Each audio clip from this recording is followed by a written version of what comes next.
اعوذ باللہ من الشیطان الرجیم بسم اللہ الرحمن الرحیم وَيَوْمَ يُحْشَرُ جَمِيعًا ثُمَّ يَقُولُ لِلْمَلَائِكَةِ أَهَؤُلَاءِ إِيَّاكُمْ كَانُوا يَعْبُدُونَ۔ کل پچھلی آیت میں بات چل رہی تھی کہ اللہ تعالیٰ اپنے اس سمجھے کہ بتلا رہے تھے کہ اس دنیا کے اندر ہم جس بندے کے لیے چاہتے ہیں رزق کو خوب دے دیتے ہیں، اور جس کے لیے چاہتے ہیں رزق میں کمی کر دیتے ہیں، تنگی کر دیتے ہیں۔ اور آگے یہ بھی کہا تھا کہ اگر کوئی شخص تم میں سے جو اللہ نے مال دیا ہے اس میں سے جو کچھ بھی خرچ کرو گے تو اس سے گھٹے گا نہیں بلکہ اس میں اضافہ ہوگا اور بڑھے گا، اور اللہ تعالیٰ بہترین رزق دینے والے ہیں۔ اب یہاں سے میدان محشر کے تعلق سے باتیں ہو رہی ہے کہ وَيَوْمَ يَحْشُرُهُمْ جَمِيعًا، اور وہ دن تمام کے تمام لوگ میدان کے محشر میں جمع ہوں گے۔ ثُمَّ يَقُولُ، پھر اللہ تعالیٰ لِلْمَلَائِكَةِ، فرشتے سے کہیں گے کہ أَهَؤُلَاءِ إِيَّاكُمْ كَانُوا يَعْبُدُونَ، کیا یہ جتنے بھی کفار مشرکین ہیں کیا یہ لوگ تمہاری عبادت کرتے تھے؟ یعنی کل قیامت کے دن اللہ تعالیٰ کفار مشرکین کو سامنے کریں گے، اور اس طرف فرشتے بھی ہوں گے، تو فرشتے سے اللہ تعالیٰ پوچھیں گے کیا یہ کفار مشرکین آپ کی یعنی تمہاری عبادت کرتے تھے؟ اس کے بارے میں تو فرشتے جواب دیں گے کہ قالو، تو تمام کے تمام فرشتے کہیں گے کہ سبحانک، ہم تو آپ کی پاکی بیان کرتے ہیں، ہم تو آپ کی عبادت کرتے ہیں، ہم آپ کی پاک ہے، اور آپ ہر چیز سے پاک صاف ہے، تو ہم آپ کی ہی عبادت کرتے ہیں اور آپ کی پاکی بیان کرتے ہیں۔ اور انت ولینا، ہم آپ کی طرف ہیں، کیا ہے؟ ہم سمجھیے کہ آپ کی ہی عبادت کرتے تھے، ہم کسی اور سے عبادت نہ کرواتے تھے نہ کرتے تھے۔ اور من دونہم، میرے علاوہ، یعنی کہ یہ لوگ میرے علاوہ کسی اور کی عبادت کرتے تھے، میری عبادت نہیں کرتے تھے، اور ہم سمجھیے کہ آپ کے ہی طرف ہیں۔ اب آگے کہہ رہے ہیں کہ بلکہ یہ لوگ کانوا یعبدون الجن، بلکہ یہ لوگ شیاطین کے یہ لوگ پوجا کرتے تھے۔ کس کی پوجا کرتے تھے؟ شیاطین کی۔ تو ظاہر سی بات ہے کہ شیطان ان لوگوں کو بہکایا تھا، تو بہکانے کی وجہ سے یہ لوگ شیطان جیسا کہتا تھا یہ لوگ ایسا ہی کرتا تھا، تو جس کی وجہ سے قرآن نے کہا کہ بل کانوا یعبدون الجن، بلکہ سارے کے سارے یہ لوگ شیاطین کی پیروی کرتے تھے، ان کی پوجا کرتے تھے، ان کی عبادت کرتے تھے۔ اور اکثرہم بہم مؤمنون۔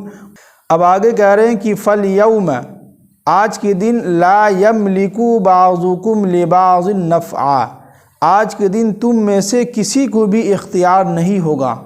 کہ وہ کسی دوسرے کے بارے میں سفارش کرے،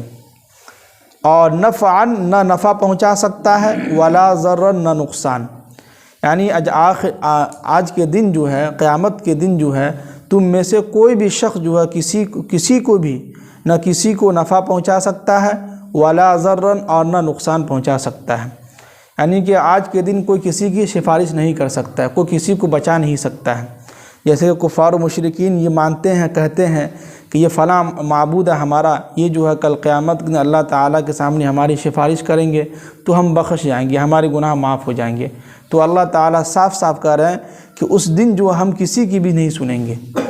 وہاں کسی کی بھی سفارش نہیں چلے گی، وہاں ایک اللہ کی سفارش چلے گی، ایک اللہ حکومت کرنے والے، اس کے علاوہ کوئی دوسرا نہیں ہوگا۔ اب آگے کہہ رہے ہیں کہ وَنَقُولُ لِلَّذِينَ ظَلَمُوا، اور یہ جتنے بھی ظالمین لوگ کہتے تھے کہ یعنی ان لوگوں سے کہا جائے گا کہ ظالمین لوگوں سے، جو لوگ ظلم کرنے والے تھے، جو لوگ ظالم تھے، کہ ذوقوا عذاب النار التی، تم چکھو اس عذاب کا، کیا ہے؟ یعنی اس عذاب کا مزہ تم چکھو، التی کنتم بہا تکذبون، جس کو تم دنیا کے اندر جھٹلایا کرتے تھے۔ کیا ہے؟ یعنی کہ کفار و مشرکین کہتے تھے کہ کون دیکھنے گیا کہ مرنے کے بعد اللہ تعالیٰ آگ میں ڈالیں گے، جہنم میں ڈالیں گے، قبر کے اندر کیا ہوگا، نہیں ہوگا، کچھ بھی نہیں ہے۔ تو اللہ تعالیٰ کہہ رہے ہیں کہ اس دن ہم ان ظالمین لوگوں سے کہیں گے کہ ذوقوا، تم چکھو عذاب الناری، اس عذاب کا، آگ کا، جو التی کنتم بہا تکذبون، جس کو تم دنیا کے اندر جھٹلایا کرتے تھے، اس کو مانتے نہیں تھے، تو آج اس کا مزہ چکھو۔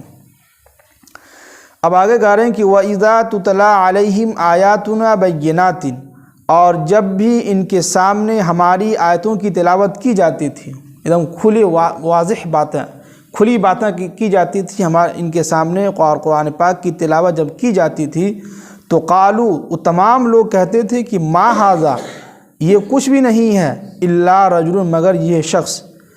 یعنی کہ اللہ کے نبی صلی اللہ علیہ وسلم کے بارے میں کہہ رہے ہیں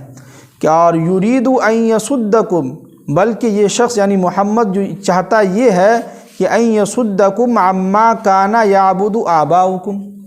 یہ شخص جو ہے محمد جو ہے یہ تم لوگوں کو اپنے باپ داداؤں کے دین سے تم کو جو ہے بھگانا چاہتا ہے، تم کو اس سے جو ہے کٹانا چاہتا ہے، اور تم کو یہ کہنا چاہتا ہے کہ تم اس معبود کی عبادت مت کرو، ایک اللہ کی عبادت کرو،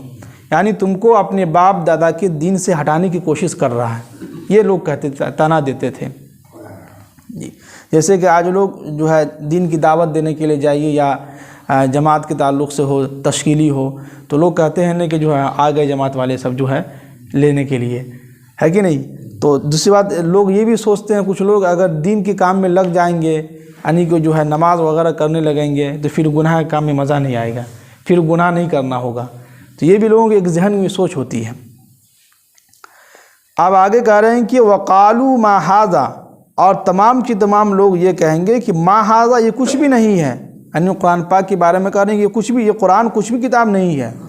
الا افک مفترا، بلکہ یہ محمد جو ہے اپنے طرف سے جو ہے بنا لیا، اپنے طرف سے گڑھ لیا ہے جی۔ اتنی بھاری بات یہ لوگ بول دیتے تھے۔ اور آگے یہ کہا کہ وقال الذین کفروا، اور جن لوگوں نے کفر کو اپنا لیا تھا ان لوگوں سے کہا گیا کہ للحق لما جاءہم، جبکہ ان لوگوں کے پاس حق جو ہے کلام آ گیا تھا، یہ کتاب جو بالکل کیا حق کلام ہے، سچی باتیں ہیں، حق بات ہے، اس کے باوجود بھی یہ لوگ کیا کہتے تھے کہ یہ قرآن کوئی کتاب نہیں ہے، بلکہ یہ محمد جو ہے اپنے طرف سے بنا لیا ہے جی۔ ان ھذا الا سحر مبین، مگر یہ کہ یہ ایک جو ہے کھلی جو ہے سمجھیے کہ جادو ہے، کیا ہے، ایک جو ہے سمجھیے کہ جادو کی کتابیں ہیں، یہ محمد جو اپنے طرف سے پیش کرتا ہے، ایسا لگتا ہے کہ دلوں کے اوپر جادو کر دیا ہو۔ تو شیطان سمجھیے کہ ہمارا بہت بھاری دشمن ہے، اور شیطان نے اللہ تعالیٰ سے وعدہ کر کے آیا تھا کہ ہم آپ کے بندوں کو کیا کریں گے، بھٹکائیں گے، تو ہمیں کیا کرنا ہوگا، بچنا ہوگا شیطان سے۔ اللہ تعالیٰ ہم سب کو عمل کی توفیق نصیب فرمائے، آمین۔